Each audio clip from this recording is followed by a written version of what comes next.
Good morning and happy Thursday. It is Thankful Thursday, and I am indeed thankful. I've been talking a lot lately about, feeling overwhelmed with my anxiety and depression and everything that's going on emotionally.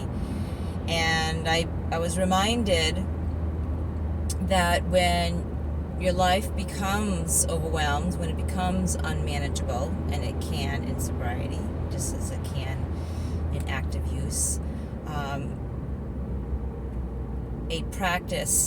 a good practice is to go back to basics, go back to what used to work at the beginning when you first was in early recovery, and I'm going to apply that for the anxiety and depression and emotional unmanageability in my life right now, and the fact that I'm going to refocus on my priorities and what's important to me.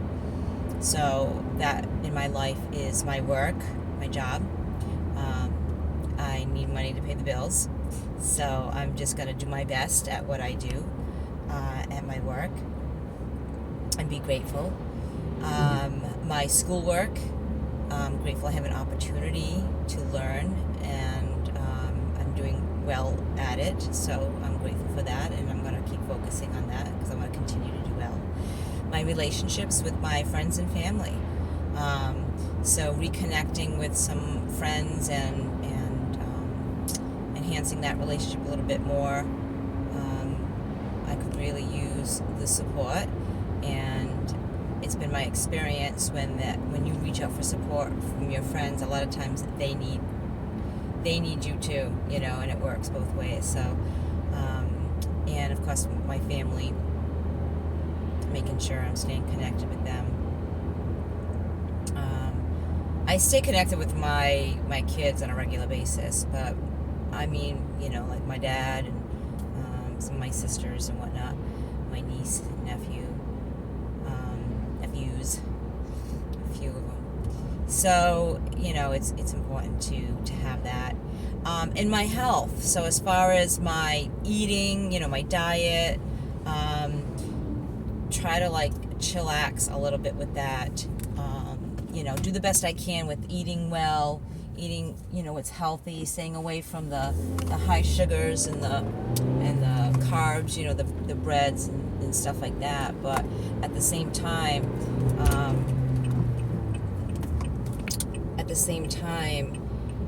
I don't have to get so overwhelmed with every little suggestion and every supplement that I need to be taking, and it's getting costly and it's getting time consuming, and I'm getting overwhelmed and stressed out with it. So just gotta chillax on that. And with exercise, same thing, right? So ideally, if I had all the time in the world, I would definitely go to the gym every day and work out for at least 2 hours a day. That would be wonderful, but I don't have that. So what I'm able to do is 45 minutes 3 times a week. And it doesn't seem like much, but it's something. It's better than nothing, and that's all I can do, and that's it. I've also want to go back to doing meetings. COVID struck, and I was down to 1 meeting a week, and lately it hasn't been on a consistent basis, and so I'd like to go back to doing my meetings regularly. So I'm planning on doing 2 a week. If I put that in my plan, it will happen. If I don't, it won't. So that's the importance of making a plan, making a schedule, at least for me. I know if it's written down in my schedule, it'll get done. Or more likely get done than if I just say, well, if I have time, I'll do this. It doesn't happen.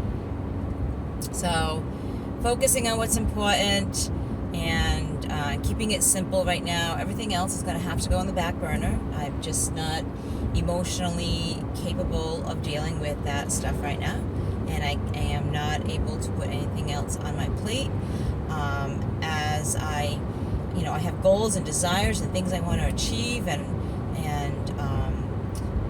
it's burnt me out because I try to do everything, and I can't do that. I put my sobriety in jeopardy when I become overwhelmed, and I don't want that today. I've learned my lesson many, many times, right? It's not worth it. It's not worth it. I end up losing everything anyway. So all these things that I want to do and being highly motivated and a go-getter, it sounds really, really great. But then you become overwhelmed, and then, picking up a drink sounds like a good idea. And then everything goes to shit anyway. And I don't want that to happen today. So, right? I might not be...